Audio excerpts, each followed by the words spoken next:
Hello, and welcome to the Astrology channel. This is another episode of our weekly horoscope series.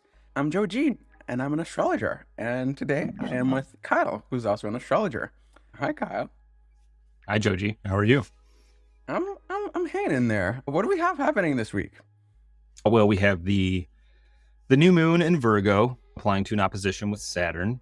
We have Pluto ingressing back into Capricorn for the last time on Monday, and Mars moving into Cancer on Wednesday. And we have Venus, Saturn, and Tisha between Venus and Libra and Saturn and Pisces with mutual reception by exaltation. So maybe more important than it seems at first glance. Yeah, that sounds fancy. Right? Yeah, a lot of astrological lingo there.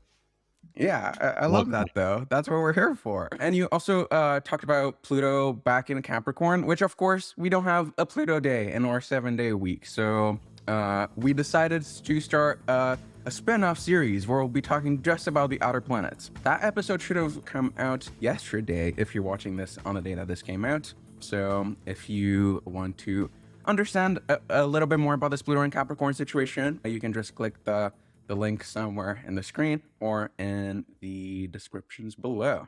So let's move on to our first day of the week. That is, of course, September 2nd, and it's our moon day. The moon is Balsamic in Virgo. She's in her element because the moon loves earth signs. She's in Mercury's terms in the sun's decan, moving from a sextile to Mars to a conjunction to the sun. One thing that I thought was interesting about this is that during the full moon, if you go back a couple of horoscopes, we were talking about the full moon in Aquarius and how the moon was translating the light of Mars to the sun through a trine. Now we have the same thing happen again, but this time it's the moon moving from a sextile to Mars towards this new moon situation. So Mars in one way or another seems to kind of like be influencing the lunation cycles, even though it's not really ruling anything. And that was kind of what I was going with this image too. We have this lady going into her office and presumably her lover, like her office little crush thing is there waiting for her, but they're both busy at work, so they don't have time to give any thought to their feelings and their emotions about themselves. They're just getting down to business. And I feel like that might be a little bit of the Mars sextile thing. It's like there's things to be done, let's do them, and then we can worry about our emotions later, if we're even aware that there are emotions in the first place. Yeah, I could feel some of that vibe. But we do have Venus in Libra in general, so Venus will be a little more accessible. But I think what's interesting is that we've had Mercury retrograde for a good 3 weeks leading up to where we're at now. And Mercury was responsible for a lot of planets in Gemini and Virgo. And this lunation is, ruled over by Mercury, which is now direct. And you would think that would be a little more like all systems go now, but we have it opposed by Saturn. But the lunation is taking place in the decan that is assigned in some systems to Saturn. It's very, worky, production-oriented, and the sun and moon are like, okay, we'll work. We're a little too focused on work and getting it right, maybe, to actually be able to move forward on some of the choices that maybe we had come to a conclusion on. I think as days go this week, it's one of the more difficult, and a week that is, by comparison to last week, not too bad, but it's still pretty rough. It doesn't feel quite as illuminating and refreshing as we want maybe a new moon to feel. Yeah. So I think that's why we settled at 4 difficulty for the day. And I guess the moon has some things going on for her. Like that sextile to Mars kind of is a little helpful, I guess, in getting some of these things done. So 2.5 seems fair. It's not like all the way up there, but we're getting there. But cool. Moving on to our Tuesday, we have Mars's day, September 3rd. This is Mars still in Gemini, but not for long at all. Out of element, Peregrine in the sun's decan and Saturn's terms, freshly moving away from Neptune, had a square to Neptune not too long ago, and soon overcoming the moon, and it is critical, meaning that it's at the very last degree of Gemini. Mars, not that it always like knows what it's doing to begin with in Gemini. It tends to look to Mercury for guidance typically. Mars can see Mercury. Mercury's still kind of figuring its stuff out too. Still a little slow moving, but it's kind of crunch time. This is what comes to mind for me is like a student maybe finally sitting down at the desk after weeks of procrastination to start their report, but actually doesn't have a topic even yet and having to like blindly pick one almost. Grasp at straws, you would say. yeah, grasping at is whichever one you happen to grab. It's sort of mandatory to pick one at this point. Nice. Which may or may not be like the one true thing to pick, but you just kind of have to. And that's a perfect segue into the image. Yeah. That's exactly what Mars is doing out here. In my image, I'm more so focusing on that cusp between Gemini and Cancer. So like you can see the river that Cancer represents. Still through the fog of Neptune, that's still something to be dealt with. But one of the things that I was thinking with along the lines of what Kyle was saying is that this being in the last degree of Gemini, it's kind of like you're also running out of all your Gemini juices. And if Mercury is supposed to be tools and the things that help us do our job, Mars has nothing but a couple of sticks to carry him through this journey into Cancer. And as you're going to see next week, maybe that will change a little bit, and that can maybe bring some conundrums to Mars's condition. But I think right now the moment is just calling us to make those big decisions about what we're going to do once we actually get into Cancer. Like maybe we don't have all the tools that we need, but we still have to figure out what we're going to do anyways. Mars is not enthusiastic about moving into Cancer, so it's dragging its feet, be kicking and screaming. But the Neptune square does not add to the clarity at all. It's maybe if you're forced to choose research topics, you're kind of mentally fried and out of energy. Maybe think it's a good idea to just let like ChatGPT write your report for you. I would advise against it. Yeah, so pretty difficult day as far as Mars things are concerned. Gonna give it a good 4. And yeah, not a lot to recommend agency wise. We're not giving it a 0. It's not the worst of the worst. Yeah, not the best of the best, dude. Yeah, it's certainly not the best of the best. Cool. So moving on to our Wednesday, our Mercury day, we have Mercury in Leo out of element. Peregrine moving towards a mutual square to Uranus. Mercury is just waking up from a long nap that it had last week. Mercury was stationing direct last week, if you remember, just with paper in hand, with all the ideas that Mercury had through the retrograde, all those things that have been revisited and polished over were at Mercury's hands, but Mercury was also tired from having to do all of that stuff. Then now, Mercury is getting awoken by a Uranus square. Mercury is waking up, but maybe it's waking up from like a nightmare about all the things that I just had to do over the past few weeks. That kind of reminds me of when I was working at restaurants, and that was a thing that I had nightmares about very often. About serving tables and just having everybody yell at me, and all the food was not coming fast enough. Everything was just chaos, and you're just having that dream for like 6 hours at a time. I feel like that's what Mercury is in right now. Just all the pile of stuff that is waiting for it post retrograde. Yeah, I think the fact that the moon is applying to a trine in the morning with Uranus makes that feel a little more real.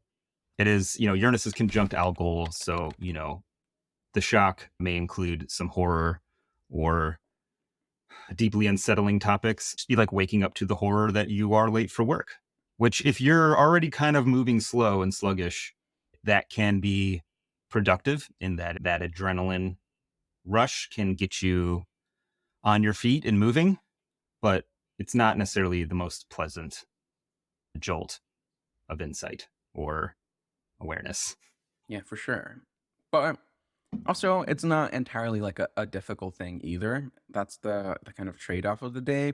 If you've been wanting a jolt to get you out of bed and get things done, I think that that's your call right here. But I think if you're on the other end of that and you've just been overwhelmed, that can be a little bit more exacerbating.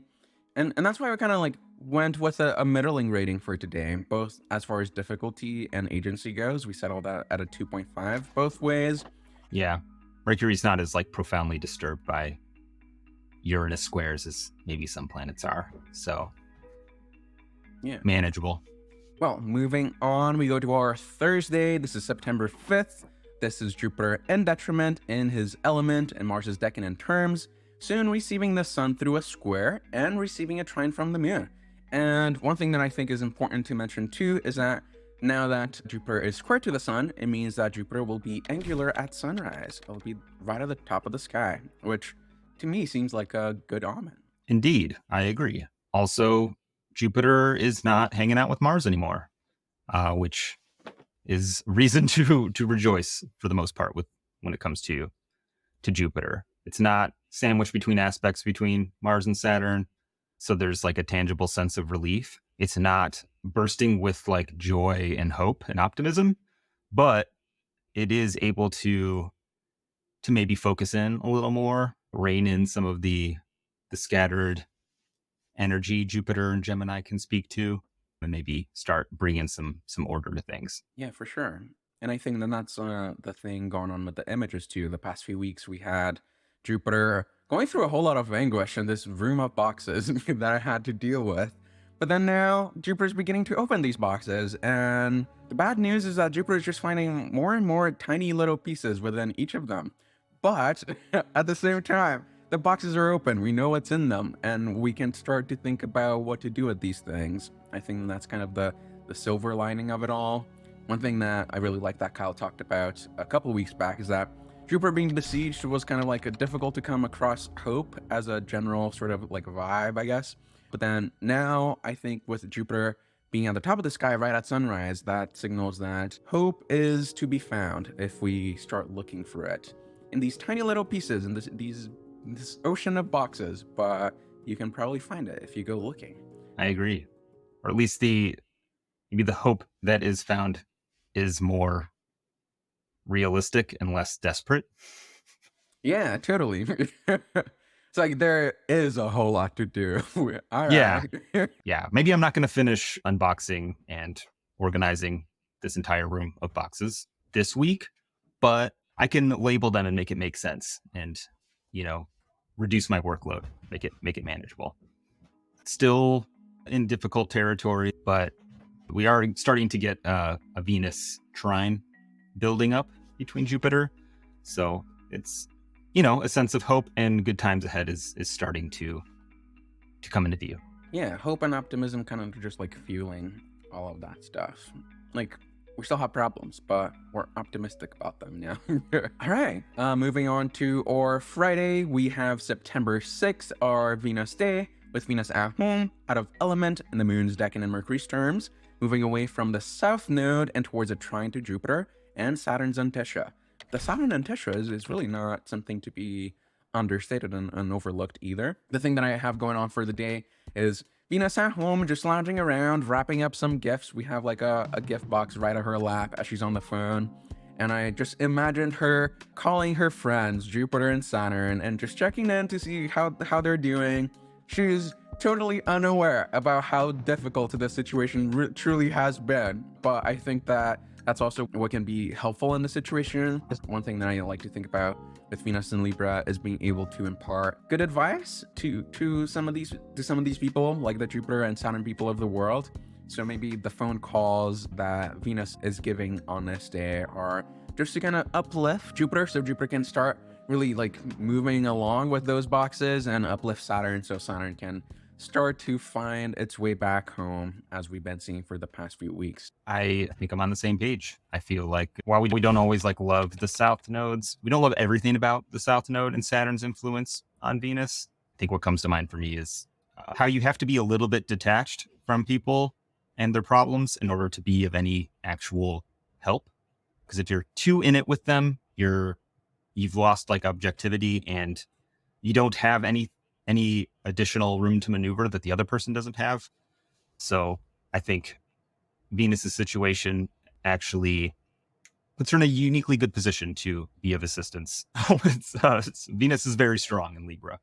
she'll talk to you about your problems. She may also talk to you about what she bought at the mall today, which could be refreshing and nice to Yeah, hear when about. you're surrounded by negative thoughts, it's nice to hear somebody's having good thoughts. But yeah, on that note, I don't think we're being too generous when we say that we're at max agency today. As far as difficulty goes, things are steadily getting easier too, which is really nice to see. We settled at a 1.5 for the day.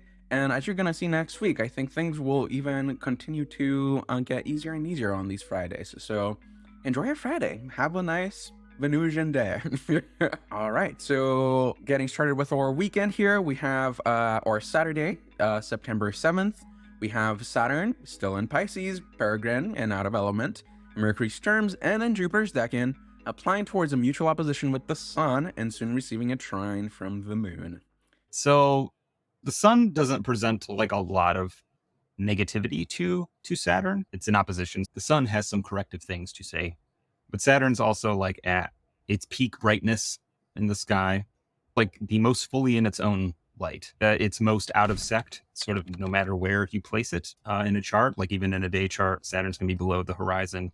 It's going to be a little bit harsher, a little bit less constructive, maybe we could say. Not in like the worst condition ever, but it's sort of like you have to go through the like harsh kind of unproductive negativity before you get to the other side of things with it. It has like nice influence from Jupiter. There's also that mutual reception with Venus and the Antisha that's kind of building between them. So there's an ability to bring critical thought to things, even if they come initially as sort of harsh, in a way that can be productive to some degree, almost like too much productive and not enough supportive. But I feel like there's something that can also be, like you said, illuminating about that. It's like Saturn, like we've been knowing, Saturn is in a pretty tough situation right now. Yes, it's getting a lot of help from the benefics, but still in the middle of the ocean. It's not in a place where it has a lot of capacity to do what it wants to do. So it's kind of just always waiting for help or always waiting for the tides to move it in the direction that it wants to go. I think that the illuminating part of this all with the moon trine and also with Saturn being kind of like in this full Saturn situation is the ability to maybe like use your own sort of your own light or like your own vital force to push through this hard work that is just hard work that is truly not fun to accept sometimes, but sometimes it's just the reality of things. So in this week we have Saturn continuing through the Piscean Ocean, and now things have gotten even darker. Saturn can't even really see which way to go, but it's got its own little lamp and the moonlight to kind of help it through things. If you can see the moon, you at least know where the directions are. So you can at least sort of orient yourself in this maze, but it's still a maze nonetheless. So we're still going to call this pretty difficult. We're going to give it a 3.5, but agency isn't too bad either. There's things we can do with it. So we'll give it a good 3 agency wise. All right, moving on, we have the last day of our week. The Sun in not a great situation. It's in Virgo, and Venus is decan in terms, opposite Saturn, and soon receiving a sextile from the Moon and being received by Jupiter through a square, because the Sun will be in Jupiter's terms. If you remember last week, the Sun was disgusted by this peasant that was walking down the street towards them, and the Sun was feeling really proud and feeling pretty awesome. But then in this image, as it turns out, that person is really there to give the Sun some orders. It's a humbling day for the Sun, I find, to have this Sun in opposition happen right on the Sunday. It's like, the Sun, you might be a king among your kingdom, but outside of your kingdom, you're just a peasant like all of us. And Saturn is used to peasantry, the Sun is not. And now it gets to put the Sun in its place in a way. The Sun has to kind of bow down and clean the floor with a little rag and just make sure it's spotless. That's what I had for the day. The Sun in Virgo, especially in like the middle decan, is already so like process oriented and product oriented, maybe, that, it's easy to kind of lose yourself in work, or feel kind of like your individuality is buried under, an endless kind of assembly line process. Saturn is kind of taking that to a more excessive level. Like, yes, you are a cog in a machine, go to work. Like, I don't care how you feel about it. Fortunately, Jupiter offers a little bit of help there. It's not, the best kind of help, but in the 10th house from the sun, in the superior square, Jupiter is kind of boss. So having Jupiter as a boss is a little bit nicer than Saturn. So Yeah, for yes, sure. maybe there's toil and strife and you're working too many hours, but maybe you're getting a raise, and maybe it's contributing to a longer term process, even if it's dreary right now. Or there are lessons to be learned from being humbled down in such a way. Absolutely. Cool. So on that note, today's difficult, but not impossible. We settled it at 4 for difficulty, but like we said, Jupiter's still helping out. So we went with a 2.5 as far as agency goes. Sun's not super strong, but it's got some help. So let's look at our week at a glance. On Monday, Kyle, what would you say in one sentence? What's that day about? We'll say all work and no play makes Jack a dull boy. I don't know. Sure, and let's go with that. For Tuesday, I guess Mars was just about to leave Gemini. Make a choice, damn it. That's the day. Just do it. Just do it with the Nike logo. We're not sponsored, but if Nike wants to sponsor us, please. Wednesday? Wake up and smell the horror. I don't know. For Thursday, I guess we have Jupiter just opening a box full of cogs and wheels. I guess it's, well, we gotta do something about this. That's the vibe of the day. Friday? I know. I love that for you. For Saturday, I guess we'll go with, it's dark, but at least I got a lamp. Yeah. It's Sunday? not, ours is not to reason why, we'll say. Cool. And just taking a look at our agency and difficulty meter throughout the week, things are looking pretty nice this week, actually. It's not so bad. The week starts off pretty difficult, but then on our Wednesday, Thursday, and Friday, things really get a lot easier, especially Friday with that big spike on agency on Venus's day. So I'd say like probably middle of the week is the best time to get stuff done and to have an easy time in life. Yeah, especially Friday. Friday's quite nice. Lean into the Venus. So the weekly average, we're doing about a 3-3. It's not the best of the best or the worst of the worst. It's kind of a middle of the road sort of week overall. Some challenges, some nice things. Just hang in there. Nicer weeks ahead. Yeah, certainly. Next week looks pretty good. I am Joe G, and I'm at themercuryrising.com. I'm at KylePierceAstrologer.com. We'll see you next week. Thank you for spending some time with us. All right. See you next time. Bye-bye.